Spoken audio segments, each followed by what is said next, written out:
Hi everyone, hope you're doing great. This is part 2, my solar. Okay, here we go. This cord goes into the van and hooks into the Bluetti and the fridge, which I keep both of them in the van. And I do pass-through charging with that.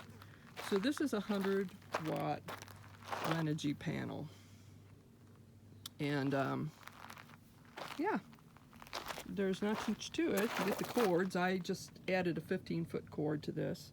I had a 10, but I wanted to, bring it out just a little bit more if I had to.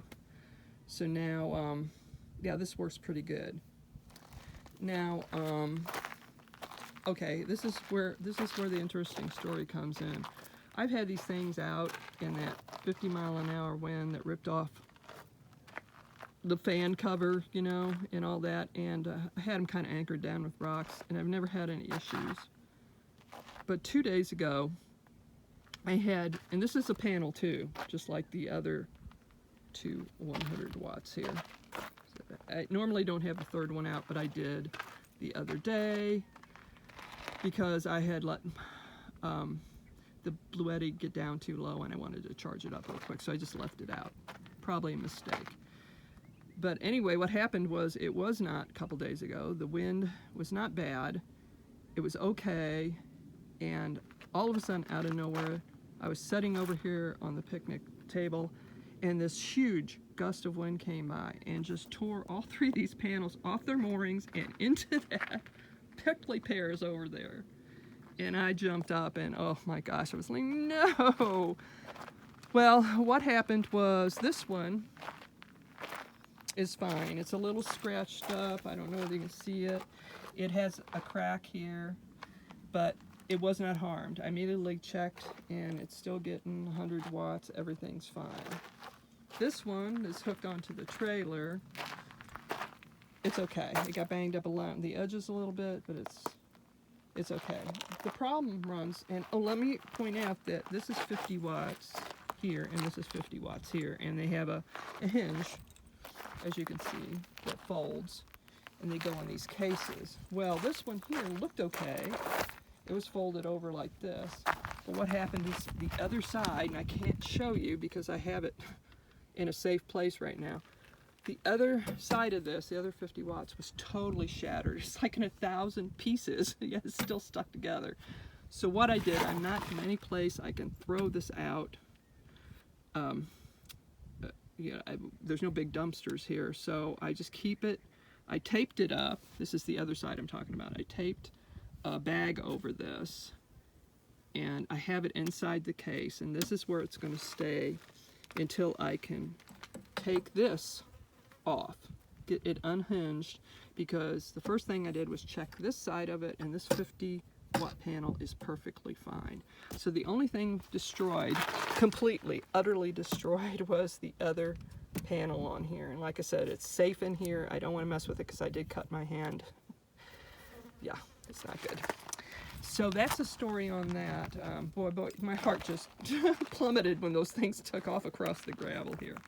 But it's okay. So now instead of a 300 watts, I now have a 250, which is cool. And I have that out because I was charging the Jackery with it. And now I'm going to show you the setup I have for the trailer, what I came up with for that.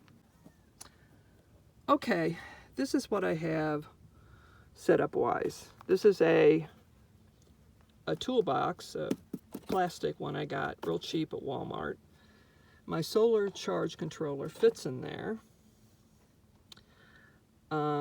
Let's see. This wire, oh, this is so confusing. Sorry.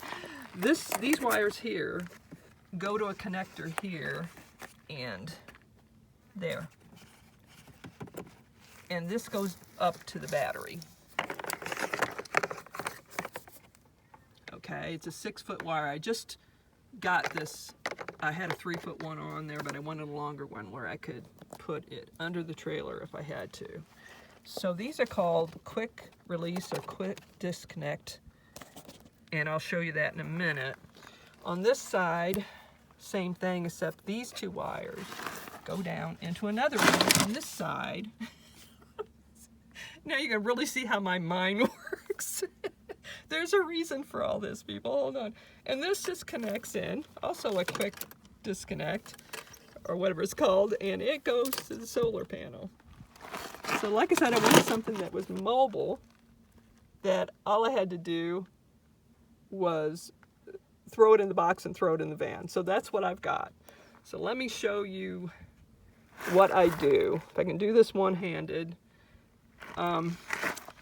What I do is I unhook this when I move. Okay, so the solar's now disconnected. Then I come over here and disconnect. You see little disconnects here. This is what this looks like on the end, by the way. Wait, where is it? Here. So I disconnect that.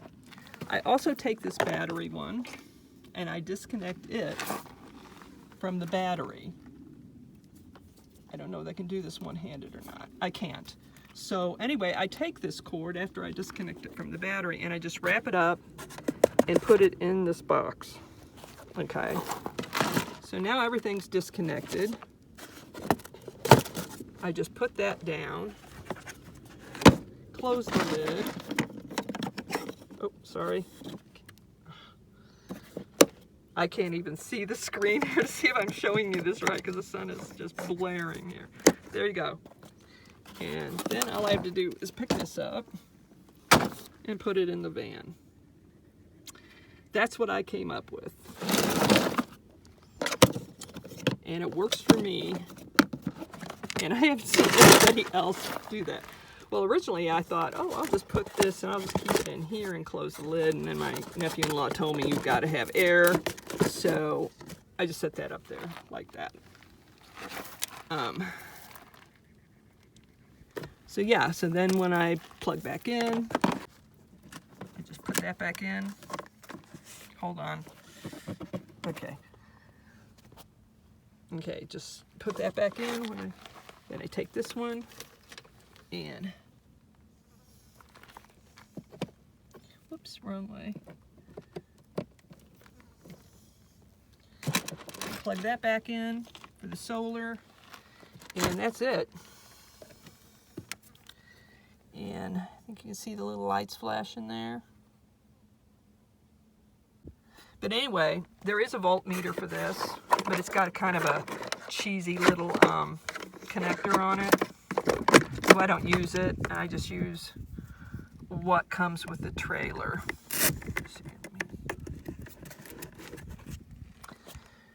And hold on. I know this is a horrible way to show this to you guys, but I don't know what else to do. Okay. So it's telling me 14.5 volts are going into the battery on the trailer. So there you go. That's what I did. This is my version of hooking it up because there's just no way I was going to drill a hole or put another hole in this fiberglass trailer. So this is the way it works. Great. This little box just goes right into the back of the van and it takes a second to hook everything back up again. So yeah. Okay, hold on a minute.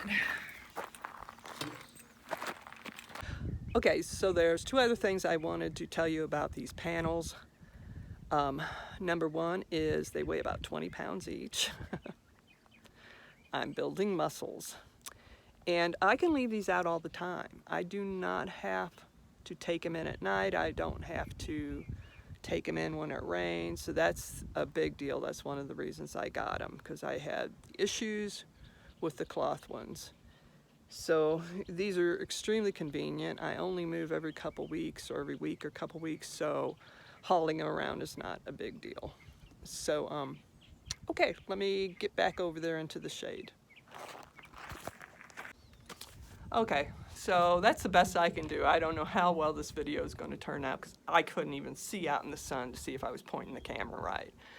So I hope that helps you out somehow. If you have any questions, you can ask. I am no expert on solar. I mean, I know nothing about it, so, but it works. So I did something right. I just went and watched a couple videos, and then I went online onto Amazon and saw what kind of, you know, things I could buy, and this is what I came up with, and it works for me. It's really easy to set it up and break it down, and that's what I wanted, something that was very simple. So thank you guys for watching. I really appreciate it, and take care, and I'll see you again soon. Bye-bye.